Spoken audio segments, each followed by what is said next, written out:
આજના વિડીયોમાં આપણે સાંભળીશું ચૈત્ર માસમાં આવનારી વદ પક્ષની વરુથીની એકાદશીની વ્રતકથા અને મહાત્મય વિશે.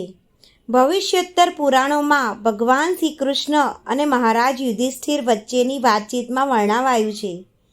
યુધિષ્ઠિરે શ્રી કૃષ્ણને પૂછ્યું કે હે વાસુદેવ, હું આપને મારા દંડવત પ્રણામ પાઠવું છું. આપ મને ચૈત્ર માસના કૃષ્ણ પક્ષમાં આવતી એકાદશીનું નામ, મહાત્મય અને ફળ વિશે જણાવો.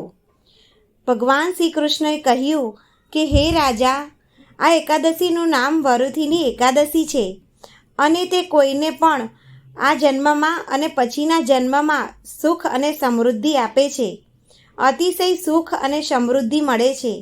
પાપો દૂર થાય છે. બદનસીબ સ્ત્રી સમૃદ્ધિવાન બને છે. જન્મ મરણના ફેરામાંથી મુક્તિ મળે છે.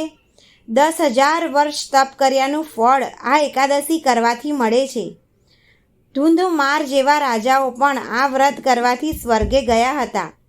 મહાદેવે બ્રહ્માનું એક માથું કાપી નાખવાથી બ્રહ્મ હત્યાનું પાપ લાગ્યું હતું, તો આ પણ આ વ્રત કરવાથી પાપ નિર્મૂળ થયું હતું. કુરુક્ષેત્રમાં સૂર્યગ્રહણ વખતે 40 કિલો સોનાનું દાન કરવાથી જે પુણ્ય ફળ મળે છે, તે પુણ્ય ફળની પ્રાપ્તિ આ વ્રત કરવાથી મળે છે. ઘોડાના દાન કરતાં હાથીનું દાન વધારે છે. તેનાથી પૃથ્વીનું દાન, પૃથ્વીથી તલનું દાન, તલથી સોનાનું દાન અને સોનાથી અન્નનું દાન અધિક છે. કારણ કે અન્નદાન વડે મનુષ્યોને, દેવોને તેમજ પિતૃઓને તૃપ્તિ થાય છે. અન્નદાન બીજા કન્યાદાન અને ગૌદાન સમૂહ છે અને તેનાથી સર્વોત્તમ દાન વિદ્યાદાન છે.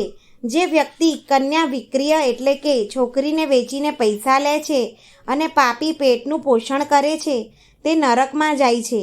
માટે ગમે તેટલી આપત્તિમાં પણ દીકરીના દામ લેવા નહીં.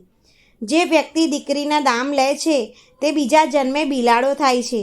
કન્યાના લગ્ન માટે પૈસા ન હોય તો કંકુને કન્યા અર્પણ કરવી જોઈએ. ભગવાન શ્રી કૃષ્ણએ કહ્યું કે આ વરુથીની એકાદશીની વાર્તા સાંભળી અને પોતાની શક્તિ મુજબ એકાદશી કરવી જોઈએ તેવું નક્કી કરવું. વરુથીની એકાદશીના જેવું કોઈ સારું અને ઉપયોગી વ્રત નથી. કારણ કે આ એકાદશીનું ફળ બ્રાહ્મણની હત્યા જેવું પાપ અને રાક્ષસી કૃત્યના શ્રાપમાંથી પણ મુક્તિ આપનારું ગણાય છે. આનો પાઠ વાંચવા કે શ્રવણ કરવાથી રાજસૂય યજ્ઞનું ફળ પ્રાપ્ત થાય છે. વરુથીની એકાદશીના મહાત્મયમાં વિદ્યાદાન અને ગૌદાન શ્રેષ્ઠ કહ્યા છે. મંદિરોમાં પ્રભુને શૃંગાર અને ભોગ ધરાવાય છે.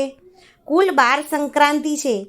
તેમાં મેષ સંક્રાંતિ, ધન સંક્રાંતિ અને મકર સંક્રાંતિ મુખ્ય છે. દરેક સંક્રાંતિમાં ગોપીજનોને સામગ્રીના દર્શન અને પ્રસાદી રૂપે તિલવાની સામગ્રી, ખીચડો વગેરે મળે છે અને વૈષ્ણવ ગોપીજન પોતાનું જીવન ધન્ય બનાવે છે. ચૈત્ર વદ વરુથીની એકાદશીનું ખૂબ જ મહત્ત્વ છે.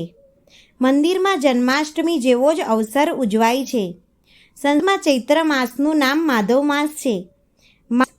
પોતાના માસમાં જ પ્રભુ પ્રગટ થાય તો જ દેવી લક્ષ્મી જીવોને લીલા પ્રાપ્ત થાય છે. આથી આ એકાદશીને વરુથીની એકાદશી કહેવાય છે. વરુથીની એટલે વળી આ બ્રહ્મ સંબંધ મંત્ર પ્રાપ્ત કરે છે. જેઓ વ્રત કરે છે તેના પાપ નષ્ટ થાય છે.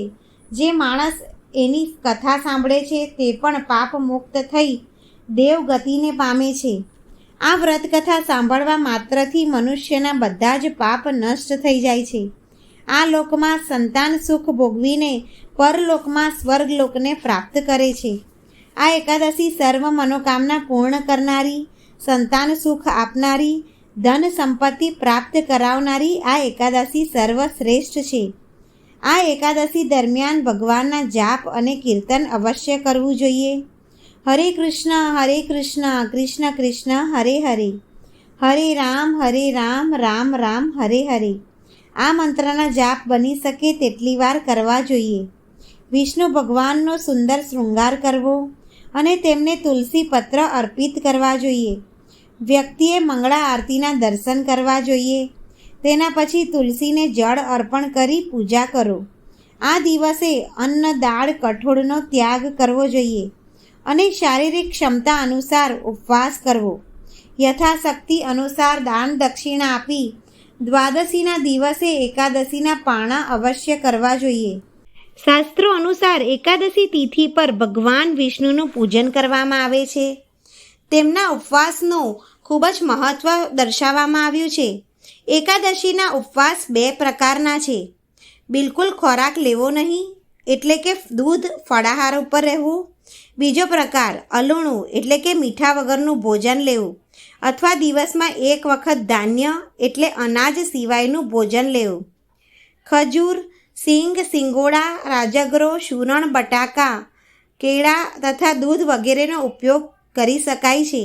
મીઠાને બદલે સિંધવ કે સંચળ, મરચાંને બદલે મરી, ચટણી કે રાયતા વગેરેનો ઉપયોગ એ સાચા ઉપવાસની નહીં, પરંતુ સાચો ઉપવાસ તો તુલસીના પાન પર રહે, સાદું ભોજન 1 વખત આરોગ્ય, દૂધ ને જળ પર રહીને તે કરે તેને ઉપવાસ કહેવાય. સંતાન પ્રાપ્તિની તથા આયુષ્ય વૃદ્ધિની ઈચ્છા કરનારે બધી એકાદશીનું વ્રત કરવું. વર્ષની આ તમામ એકાદશી ન કરી શકનાર ઘણા ખરા લોકો 4 માસનું એટલે કે ચતુર્માસની એકાદશીનું વ્રત લે છે.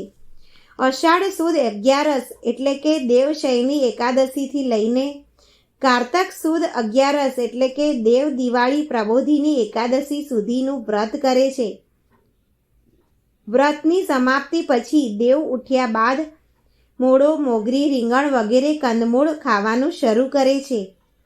સૂત પુરાણી, શૌનકી આદિ ઋષિઓ એવું સમજાવે છે કે શ્રી કૃષ્ણ પરમાત્માએ આ વ્રત માટે જે નિયમો જણાવ્યા છે તે પ્રમાણે કરશે તો આ લોકનું સુખ ભોગવી વિષ્ણુ લોકમાં જશે. બની શકે તો આ વ્રતને દિવસે નદી કે તળાવના પવિત્ર જળમાં સ્નાન કર્યા પછી શુદ્ધ શરીરે ભક્તિભાવથી ઈષ્ટદેવનું ધ્યાન પૂજન કરવું. દિવસે નિંદ્રાનો ત્યાગ કરવો. ઈશ્વર પ્રાર્થના તથા કીર્તનમાં દિવસ નિર્ગમન કરવો. આ વ્રત પછીના બીજા દિવસે કેટલીક વખત આવતા વ્યતિપાતના દિવસ દાન ધર્મ કરવાથી અને એકાદશી પછી 12ને દિવસે જ્યારે પ્રદોષ આવે ત્યારે પણ ઉપવાસ કરવાથી એકાદશીનું ફળ મળે છે.